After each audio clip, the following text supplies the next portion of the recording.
Hi guys, welcome back with another video. So நாங்கள் இன்றைக்கி வந்து அந்த how website work how web worksன்றத லாஸ்ட் வீடியோ நாங்கள் இன்றைக்கி டிஸ்கஸ் பண்ண போகிறோம். ஸோ அது வந்து putting everything together putting all டுகெதர்ன்ற வீடியோ நாங்கள் டிஸ்கஸ் பண்ண போகிறோம். ஸோ ஆஸ் யூஸ்வல் இவங்கள்ட்ட வந்து ஒஃபிஷியல் வீடியோ போட்டிக்கிறாங்க, யூ கேன் வாட்ச் தட். இங்கே வந்து இன்றைக்கி பேசிக்கலி 4 டாஸ்க் தான், பெரிய வீடியோ இல்லை, இது வெரி ஸ்மால் வீடியோ. 4 டாஸ்க் வந்து போட்டிக்கிறாங்க. அந்த 4 டாஸ்க்கையும் நாங்கள் we will quickly go through right. So இதில் ஃபஸ்ட்டுக்கு வந்து அவங்க டிஸ்கஸ் பண்ணுறாங்க என்னென்னா ஹவு வெப்சைட் ரிக்வெஸ்ட் ஒர்க்குன்ற சம்மந்தமாக வந்து டிஸ்கஸ் பண்ணுறாங்க. எப்படி வெப்சைட் வந்து நாங்கள் ரிக்வெஸ்ட் போகுதுன்ற சம்மந்தமாக. That's also very easy. நீங்கள் எங்களோட ஆல்ரெடி நாங்கள் ரெக்கார்ட் பண்ணப்பட்ட ப்ரீவியஸ் வீடியோஸ் எல்லாம் பார்த்தோன்னா you will be understanding how it works. So to sum up, ஃபஸ்ட்டுக்கே ஒரு ஆள் வந்து ஒரு வெப்சைட் வந்து ரிக்வெஸ்ட் பண்ணுறாரு ரைட். ஒரு வெப்சைட் வந்து ரிக்வெஸ்ட் பண்ணுறாரு, ப்ரௌசரில் வந்து அந்த வெப்சைட் அட்ரஸ் வந்து டைப் பண்ணி ரிக்வெஸ்ட் பண்ணுறாரு. ரிக்வெஸ்ட் பண்ணதுக்கு பிறகு அது வந்து அந்த வெப்சைட் அந்த இங்கிலீஷ் வேர்டுக்கு ரைட், ஃபார் எக்ஸாம்பிள் ட்ரைஹாக்மி.comனா அந்த இங்கிலீஷ் வேர்டுக்கு சரியான ஐபி அட்ரஸ் என்னென்னு சொல்லி கன்வெர்ட் பண்ணும், டிஎன்எஸில் வந்து கன்வெர்ட் பண்ணிட்டு அந்த ஐபி அட்ரஸை தேடி எடுத்ததுக்கப்புறம் அந்த ஐபி அட்ரஸ் என்ன வெப் சர்வர் இருக்குதோ அந்த வெப் சர்வருக்கு போகும், போய்த்து அதுக்கப்புறம் அந்த வெப்சைட் வந்து எங்களுக்கு வந்து விசிபிள் ஆகும். ஸோ தட் இஸ் த ஓட இங்கே காட்டிக்கிற வந்து ரிக்வெஸ்ட் ஃபர்ஸ்ட்டுக்கு போகும், அப்புறம் டிஎன்எஸ் சர்ச் பண்ண ஒரு வெப் சர்வருக்கு போகும், அப்புறம் எங்களுக்கு வந்து வெப்சைட் வந்து விசிபிள் ஆகும். ஸோ இதுதான் இன் அ nutshell how a website is loaded, right? So அது வந்து we have already spoken about this. So இப்போ செகண்ட் டேப்பில் வந்து அவங்க மெயினாக 2-3 கன்செப்ட் சம்மந்தமாக வந்து டிஸ்கஸ் பண்ணுறாங்க ரைட். அதில் ஃபர்ஸ்ட் கன்செப்ட் என்னென்னா லோட் பேலன்சர்ஸ்ன்ற ஒரு கன்செப்ட் வந்து அவங்க டிஸ்கஸ் பண்ணுறாங்க. ஸோ இப்போ உங்களுக்கு இங்கிலீஷ் டேர்மை பார்த்தாவே உங்களுக்கு விளக்கும். லோட் பேலன்சர்ஸ்னால் balancing the load right. So என்ன லோட், ஒரு வெப்சைட்டுக்கு வந்து லோடுன்றது வந்து வர traffic right, number of people who are visiting, அது வந்து தட் இஸ் த டிராஃபிக். அந்த டிராஃபிக்கை வந்து கூட வந்து அந்த வெப்சைட் வந்து சம்டைம்ஸ் டவுன் ஆக சான்ஸ் இருக்கும், அந்த வெப்சைட் வந்து ஹேண்டில் பண்ணிடலாம். போகும் அந்த ப்ராப்ளம் வராமிக்கிறதுக்கு இப்போ நிறைய லோட் பேலன்சஸ் யூஸ் பண்ணுவாங்க. ஃபார் எக்ஸாம்பிள் எனக்கு இந்த படத்தில் காட்டிக்கிறாங்க 3 வந்து யூஸ் பண்ணுறாங்க.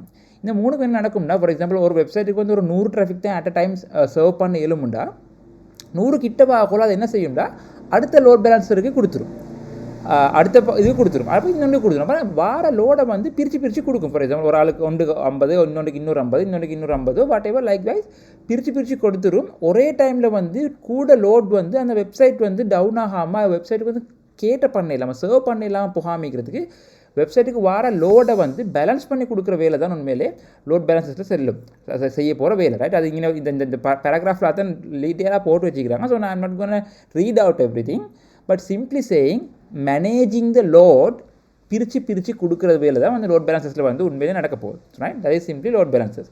அதுக்கு போகிறவங்க வந்து சிடிஎன்ன்ற கன்செப்ட் சம்மந்தமாக டிஸ்கஸ் பண்ணுறாங்க. சிடிஎன்டா கண்டென்ட் டெலிவரி நெட்வொர்க். அது வந்து அதுவும் லோட் பேலன்சஸும் ஒன்று இல்லை, சில பேர் கன்ஃபியூஸ் பண்ணிக்கிடுவாங்க. That is not the same. சிடிஎன்டா என்னென்னா, இப்போ நாங்கள் ஒரு வெப்சைட் நாங்கள் விசிட் பண்ணுறோம்னா லைக் லெட்ஸே google.com நாங்கள் விசிட் பண்ணுறோம்னா, கூகுளோட வெப்சைட் வந்து கூகுள் நிறைய டேட்டா சென்டர்ஸ் இருக்குது. அப்போ எல்லா டேட்டா சென்டர்ஸ்லேருந்தும் எங்களுக்கு கூகுளில் விசிட் பண்ணிடும். ஸோ ஃபார் எக்ஸாம்பிள் ஒரு டேட்டா சென்டர்ஸ் இந்தியாவிலேயும், இன்னொன்று சிங்கப்பூர்லேயும், இன்னொன்று அமெரிக்காலேயும், இன்னொன்று யூகேலேயும். ஸோ லைக் வைஸ் நிறைய இடங்களில் டேட்டா சென்டர்ஸ் ஈக்கிடும். ஸோ அப்போ நான் ஸ்ரீலங்காலேயோ இல்லாட்டி இந்தியாவிலையோ அப்படி ஒரு கண்ட்ரி ஒன்லேருந்து நாங்கள் அக்சஸ் பண்ணும்போது எனக்கு வந்து அமெரிக்காவில் உள்ள டேட்டா சென்டர்லேருந்து google.com காட்டுறதை விட சம்டைம்ஸ் இந்தியாவிலேருந்து இருந்து காட்டணுன்னா குயிக்காக காட்டிலுமா, இல்லைன்னா சரம் சிங்கப்பூர்லேருந்து காட்டணுன்னா குயிக்காக காட்டிலுமா. ஸோ அப்போ சிம்பிளாக சிடிஎன்ன்ற கன்செப்ட் என்னென்னா, வேர்ல்டு வைட் நிறைய இடங்களில் இந்த வெப்சைட் வந்து வச்சுப்பாங்க, அவங்களோட டேட்டா சென்டர்ஸில் வச்சுப்பாங்க ரைட். அப்போ எங்களுக்கு அந்த யூசர் வந்து எங்கேருந்து அந்த வெப்சைட்டை விசிட் பண்ணுறாருன்றதை வச்சு, யூசரோட லொக்கேஷனை வச்சு எது அவங்களுக்கு best and quick and fast performance ஒன்று கொடுக்கலுமோ அந்த சைட்லேருந்து அந்த டேட்டா சென்டர்லேருந்து அந்த வெப்சைட்டை காட்டுறதுக்கான வேலை தான் உண்மையில் வந்து லோட் பேலன்ஸ் இந்த சிடிஎனில் வந்து செய்யும். That is simply the difference. So load balance வந்து லோடை தான் பிரித்து கொடுக்கும், இது அப்படி இல்லை, லோட் பிரிக்கிற வேலை செய்யாது. வந்து அந்த பர்டிகுலர் யூஸருக்கு from via he can see the website fast and பெட்டர்ன்றதை வச்சு கொடுக்குறது தான் சிடிஎனில் வந்து நடக்குது ரைட். அடுத்து வந்து தேர்ட் கேட்டகரி வந்து டேட்டா பேஸ்ன்னு வந்து பேசுகிறாங்க. டேட்டா பேஸ்னால் சிம்பிளாக என்ன செய்யணும்னா, நீங்கள் if again obvious English data right. ஒரு வெப்சைட்டுக்கு வந்து டேட்டா ஆகிக்க போகுது. ஃபேஸ்புக்னா ஃபார் எக்ஸாம்பிள் நீங்கள் வெப்சைட்டில் வந்து ஃபேஸ்புக்கில் வந்து ஃபோட்டோஸ் அப்லோட் பண்ணுவீங்க ரைட், ட்விட்டரில் போய்ட்டு நீங்கள் கண்டென்ட்ஸ் போடுவீங்க, அதெல்லாம் வந்து ஒரு டேட்டா ரைட். நீங்கள் போடுற டேட்டா அவர் வச்சுக்கொள்ளணுமே, அந்த வெப்சைட் எங்கேயோ வச்சுக்கொள்ளணும் ரைட். அந்த வைக்கிற இடம் தான் டேட்டா பேஸ் ரைட். நாங்கள் ஃபார் எக்ஸாம்பிள் சிம்பிள் எக்ஸாம்பிள் எடுத்தோம்னா, ஒரு ஸ்கூல் ஒன்று எடுத்தோம்னா, ஸ்கூலோட எல்லா ஸ்டூடெண்ட்ஸ்ட்டு பேரையும் ஒரு நாங்கள் எக்ஸல் ஷீட் ஒன்றில் நாங்கள் ரெக்கார்ட் பண்ணி எடுத்தோம்னா, அந்த எக்ஸல் ஷீட் டேட்டாவை ஸ்டோர் பண்ணப்பட்ட excel sheet is acting as a data base because that is storing the data base right. The same concept here. So data பேஸுக்கு நிறைய டெக்னாலஜிஸ் இங்கே போட்டிக்கிறாங்க. ஃபார் எக்ஸாம்பிள் MySQL, MSSQL அப்படி நிறைய டெக்னாலஜிஸ் இருக்குது. I am not gonna talk about technologies here. Simply சொல்கிறேன்டா, அந்த வெப்சைட்டில் ஈக்க வேண்டிய டேட்டாவை வந்து எங்கே ஸ்டோர் பண்ணி வைக்கிறன்றது தான் டேட்டா பேஸ்ன்றது தான் அர்த்தம் right. You can Google for database and get more information about what is database. இவ்வளோ தான் சிம்பிளான டேட்டா பேஸ்ன்றது. ரைட். 4வது வந்து வெஃப்ன்றாங்க. வெஃப்ன்றது வந்து வெப் அப்ளிகேஷன் ஃபயர்வால். ஸோ நாங்கள் ஆல்ரெடி நாங்கள் பார்த்துக்கிறோம் ஃபயர்வால்ண்டா என்னான்னு சொல்லி. ஃபயர்வால்ட சிம்பிளாக சொல்கிறோம்டா வெளியிருந்து வர டிராஃபிக்கை நல்ல டிராஃபிக்கை உள்ளுக்கு அனுப்பிட்டு கெட்ட டிராஃபிக்கை வந்து ட்ராப் பண்ணுறதும் உள்ளுக்கு வெளியே போகிற டிராஃபிக்கையும் பார்த்து அனுப்புறது தான் உண்மையிலே ஃபயர்வால்ட வேலை. ரைட். இப்போ இங்கே வெஃப்ட வித்தியாசம் என்னென்னா அதுவும் அதே வேலையை தான் செய்யும். ஆனால் this is specific for websites or web applications. So அப்போ இவர் என்னென்னா வெப் அப்ளிகேஷன் சம்மந்தமாக வரக்கூடிய அட்டாக்ஸ் எல்லாம் இவருக்கு கூடவா தெரியும். ஸோ இன்டர்னல் ஃபயர்வால் ஒன்றை விட இவருக்கு வந்து வெப் அப்ளிகேஷன் சம்மந்தமான patterns of attacks, SQL injections பண்ணாங்க அப்படி எல்லா அட்டாக்ஸ் டைப்ஸும் வந்து இவருக்கு கூடவா தெரியும். ஸோ அப்போ இவர் வந்து இந்த வெப்சைட் இருக்குது, ஃபார் எக்ஸாம்பிள் tryhackme.com இருக்குதுன்னா இல்லை google.com இருக்குதுன்னா அந்த google.comக்கு வர டிராஃபிக் வந்து நல்ல டிராஃபிக்காக கெட்ட டிராஃபிக்கானு பார்த்து அதை ட்ராப் பண்ணுற அலோவ் பண்ணுறான முடிவை செய்வார். Simply saying he is a master of allowing and blocking web traffic. Right. சும்மா ஃபயர்வால் வந்து செய்கிறத விட இவர் கொஞ்சம் வெப்சைட்டுக்கு வெப் அப்ளிகேஷனுக்கு வந்து எக்ஸ்பர்ட் ஆனார். ஸோ அதுதான் உண்மையிலே வெப் அப்ளிகேஷன் ஃபயர்வால் வேலை. நீங்கள் பார்த்தீங்கன்னா வேலைங்க ஃபார் எக்ஸாம்பிள் இங்கே சர்வர் இருக்குது, நடுவில் வந்து ஃபயர்வால் இருக்குது. இவர் இங்கே யூஸர் வந்து இங்கே இந்த கம்ப்யூட்டர்லேருந்து அக்செப்ட் பண்ணும்போது இந்த வெப்பில் போய்த்து பாஸ் ஆகினா தான் வெப் சர்வருக்கு போகும். வெப் ரிஜெக்ட் பண்ணிச்சின்னா இங்கே ட்ராப் ஆயிரும். We can't access the website. So that is simply web application firewall. Right. அடுத்தது வந்து வடிச வெப் சர்வர்ண்டு அவங்க காய்ச்சிக்கிறாங்க. வடிச வெப் சர்வர்ண்டா உண்மையில் என்னென்னா இப்போ நாங்கள் எங்களோட ஒரு கம்ப்யூட்டர் ஒன்லையோ லேப்டாப் ஒன்லையோ நாங்கள் ஒரு ஃபைல் ஒன்லையோ ஃபோல்டர் ஒன்லையோ அக்சஸ் வச்சுட்டு அதை நாங்கள் டபுள் கிளிக் பண்ணி ஓப்பன் பண்ணி எங்களோட கம்ப்யூட்டர்லேயே பார்ப்போம். இல்லைன்னா ஒரு நெட்ஒர்க் ஷேரில் இருந்துச்சுன்னா கூகுள் டிரைவோ நெட்ஒர்க் ஷேர்லையோ இருந்துச்சுன்னா அதை நாங்கள் ஒரு ஃபோல்டர்லேருந்து நாங்கள் எடுத்து பார்ப்போம். அதே விஷயம் தான் வெப்சைட்லேயே நடக்குது. உண்மையில் வெப்சைட் என்ன செய்யணும், நாங்கள் ஒரு வெப்சைட்டை க்ரியேட் பண்ணி HTML வந்து வெப்சைட்டை க்ரியேட் பண்ணி ஒரு ஸ்பெசிஃபிக் ஃபோல்டரில் போய்ட்டு நாங்கள் அதை வெப்சைட்டை வச்சு வைப்போம். கொண்டு போய் காப்பி அண்ட் பேஸ்ட் பண்ணுற மாதிரி வச்சு வைப்போம். அதைத்தான் நாங்கள் இன்டர்நெட் த்ரூ அக்சஸ் பண்ணுறோம். நெட்ஒர்க்கில் எங்களோட லேப்டாப் இருந்துச்சுன்னா நாங்கள் லேப்டாப்பில் மவுஸ் ஓப்பன் பண்ணி ஃபோல்டருக்கு போய்ட்டு அக்சஸ் பண்ணுற மாதிரியே, நெட்ஒர்க் ஷேர் இருந்துச்சுன்னா network to internal network through access பண்ணுற மாதிரியே இது வந்து இன்டர்நெட்டில் வந்து இன்டர்நெட் கனெக்ட் பண்ணப்பட்ட ஒரு சர்வரில் ஒரு கம்ப்யூட்டரில் சர்வர் இந்த கம்ப்யூட்டர் தான் அந்த கம்ப்யூட்டரில் போய்ட்டு இவங்க அந்த ஃபோல்டரை போய்ட்டு வச்சுப்பாங்க. அந்த ஃபோல்டரில் உள்ள ஃபைல்ஸை தான் நாங்கள் அக்சஸ் பண்ணுறோம். That we call a website.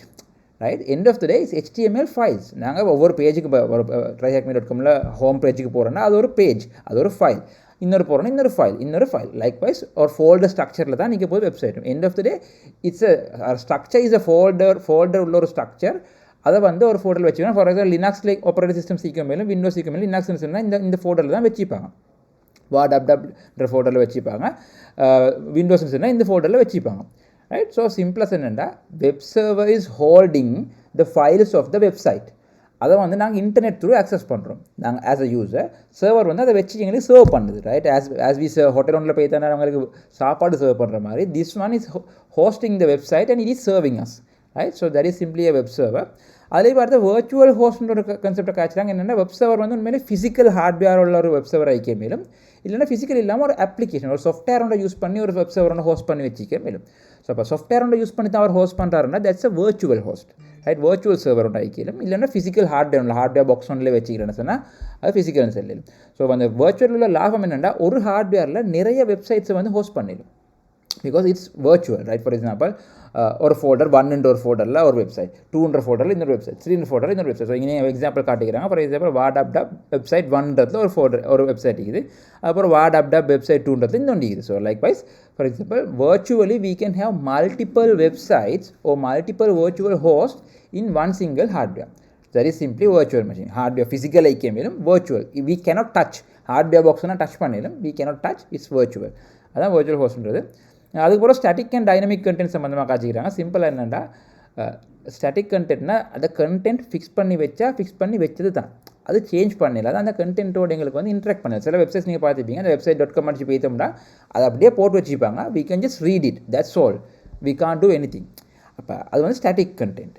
அதே வந்து டைனமிக்னு என்ன வித்தியாசம்னா அந்த வெப்சைட்டோட எங்களுக்கு வந்து இன்ட்ராக்ட் ஆகிடும். லைக் ஃபார் எக்ஸாம்பிள் tryhackme எடுத்தோம்னா tryhackme யூசர் நேம் பாஸ்வேர்டு அடிச்சு எங்களுக்கு உள்ளுக்கு போயிட்டாண்டா அதில் வந்து எங்களுக்கு இன்ட்ராக்ட் ஆகிடும். இந்த வெப்சைட்டை கிளிக் பண்ணலும் என்டர் பண்ணலும் சரியான ஆன்சர்ஸ் கொடுக்கலும், பிள்ளையான ஆன்சர்ஸ் கொடுத்தா பிள்ளைன்னு காட்டும், சரியான ஆன்சர் கொடுத்தா சரின்னு காட்டும், எங்களுக்குள்ள ஹேக் பண்ணலும் நிறைய வேலை செய்யலாம். So we can interact with the website. So that's a dynamic side. If even Facebook எடுத்தோம்னா ஃபேஸ்புக்கில் we can upload, chat, posting, resharing, comment, like எல்லாம் செய்யலாம். So the person can interact with the website. So அது மாதிரியான website வந்து நாங்கள் சொல்கிறது என்னென்னா டைனமிக் வெப்சைட்னு சொல்லி. So that is simply dynamic and static. And last வந்து லாங்குவேஜஸ் சம்மந்தமாக காய்ச்சிட்டாங்க. Scripting and block and language. சிம்பிளாக என்ன சொல்கிறேன்னா இப்போ ஒரு வெப்சைட் வந்து HTML அது ஒரு லாங்குவேஜ். ரைட். அது மாதிரி ஒரு வெப்சைட்டில் வந்து எங்களுக்கு ஃப்ரண்ட் எண்டுக்கு விளங்குறதுக்கு யூஸ் பண்ணப்பட்ட சில லாங்குவேஜ் மாதிரி பேக் எண்டில் சர்வரை மேனேஜ் பண்ணுறதுக்கும் சில லாங்குவேஜஸ் இருக்குது. என்னென்ன லாங்குவேஜ் எப்படி யூஸ் பண்ணுறோன்னு போகிறீங்க. For example some example of these லாங்குவேஜஸாக for example PHP, Ruby, Node.js அப்படிலாம் போட்டிக்கிறாங்க. ஸோ வந்து பேக் எண்டுக்கும் ஃப்ரண்ட் எண்டுக்கும் டிஃப்ரெண்ட்டான லாங்குவேஜ் யூஸ் பண்ணுறாங்க. அது சம்மந்தமாக நான் மிச்சம் டிஸ்கஸ் பண்ண போகல. ஸோ ஒரு எக்ஸாம்பிள் இவங்க இங்கே தந்திக்கிறாங்க. ஃபார் எக்ஸாம்பிள் ஒரு வெப்சைட்டில் நான் போனோம்னா ஃபார் எக்ஸாம்பிள் நாங்கள் அந்த வெப்சைட்டில் எங்களோட பேர் அடித்து லொக் ஆகின போகிறோம் ஹலோ ஜும்ரின்னு காட்டும். அப்போ அது எப்படி ஹலோ ஜும்ரின்றது எடுக்குதுன்னு பார்த்தோன்னா அந்த கோட் தான் எனக்கு போட்டுக்கணும். ஃபார் எக்ஸாம்பிள் ஹலோன்றது வந்து ஸ்டாட்டிக்காக ஃபிக்ஸ் பண்ண வச்சுக்கிறாங்க. அப்புறம் PHP கோடுன்னு எழுதிக்கிறாங்க. கெட் எக்கோன்றது வந்து வெளியே காட்டுன்றது மாதிரி கெட் நேம். இப்போ நேம்ன்ற ஃபீல்டில் நாங்கள் ஜும்ரின்னு டைப் பண்ணால் get name and echo it with hello and get the name and put. So ஹலோன்றது ஃபிக்ஸ் ஆகிக்குது. நாங்கள் நேமுக்கு ஜும்ரின்னு டைப் பண்ணால் ஹலோ ஜும்ரின்னு வரும். நேமுக்கு வந்து டெஸ்ட்டுன்னு டைப் பண்ணால் ஹலோ டெஸ்ட். ஹேக்கர்னு டைப் பண்ணால் ஹலோ ஹேக்கர். ஸோ லைக்வைஸ் இவன் நேம்ன்ற வேரியபிளில் வந்து என்ன நாங்கள் இன்புட் கொடுக்குறோமோ அந்த இன்புட்டை வந்து வெளியே போடுன்றது தான் இந்த கோட்டை meaning. Right, I'm not gonna go deep in the code here. So likewise இப்படி தான் லாங்குவேஜஸ் வந்து ஒர்க் பண்ணுறதுன்றதை சிம்பிளாக காட்டு பேசிக்கிறாங்க. So this is the theory part of this video. So theory பார்ட்டுக்கு போகிறோம். இன்னொரு சின்ன குவிஸ் இருக்குது. சின்ன குவிஸ் என்னென்னா நான் இவ்வளோ காலம் படித்த எல்லாத்தையும் சேர்த்து ஒரு குவிஸ்லாம் போட்டிக்கிறாங்க. ஹவு அ வெப்சைட் ரிக்வெஸ்ட் ஒர்க்ஸ்ன்றலாம் சம்மந்தமாக. ரைட், ஸோ இவங்க இன்னும் கண்டென்ட்ஸ் போட்டு வச்சுக்கிறாங்க, ஆர்டரை மாற்றி வச்சுக்கிறாங்க.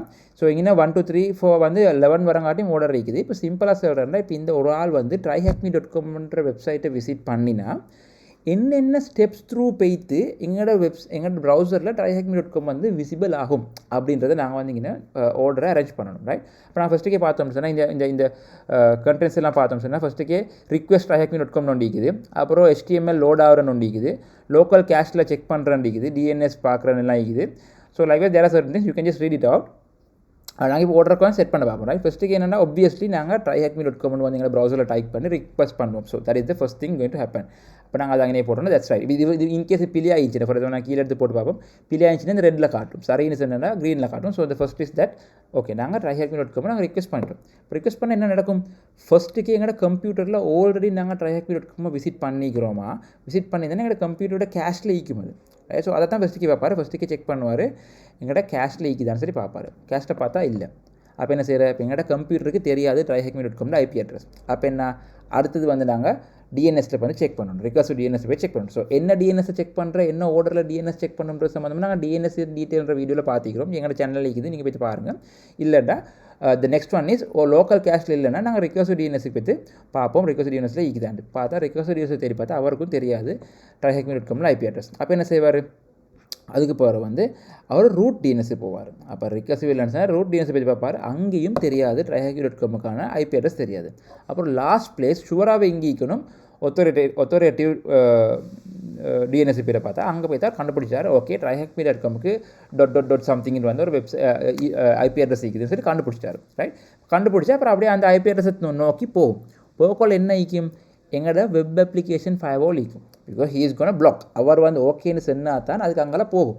அப்போ வெஃப் வந்து ஃபஸ்ட்டுக்கே ஈக்க போகுது. எங்களுக்கு ஃபஸ்ட்டுக்கே வந்து வெஃப் வந்து எங்களுக்கு மீட் ஆவார். அப்புறம் வெஃப்பில் பார்த்தோன்னா வெஃப் பார்க்குது ஓகே இந்த ரிக்வெஸ்ட் வந்து ஜென்வின் ரிக்வெஸ்ட் தான். என்ன அவர் tryhackme.com விசிட் பண்ணுறாரு, ஒரு ஹேக்கிங் சம்மந்தமான அட்டெம்ப்ட் ஒன்று இல்லை, ஜஸ்ட் tryhackme.com தான். அது ஓகேன்னு சொல்லி வெப் வந்து அங்கே நீந்து பாஸ் பண்ணி அனுப்புவார். அப்போ அதுக்கு போகிற என்ன ஆயிப்பார், லோட் பேலன்ஸர் இருப்பார்.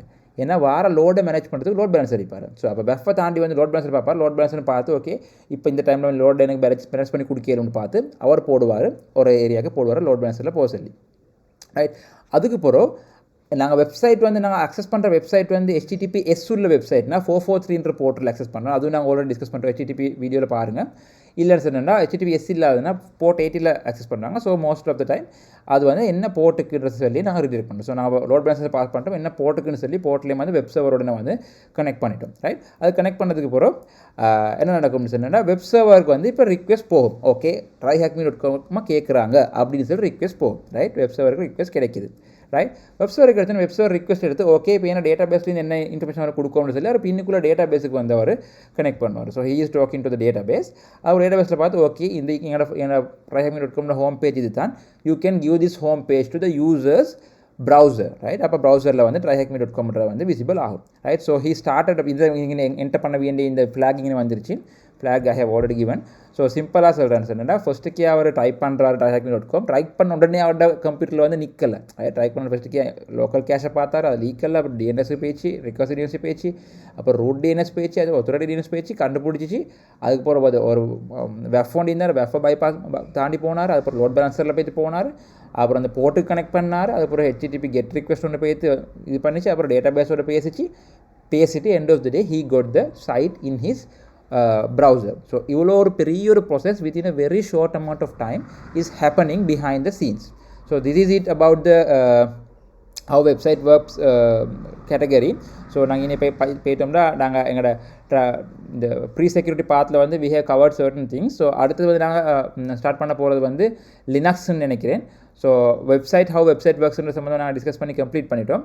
So I hope this was informative. So overall முழு வீடியோ செட்டையும் பார்த்தீங்கன்னா உங்களுக்கு ஆர்டருக்கு வந்தீங்கன்னா you can get a full picture of how websites working. ஆர்டருக்கே வந்து பாருங்கள்.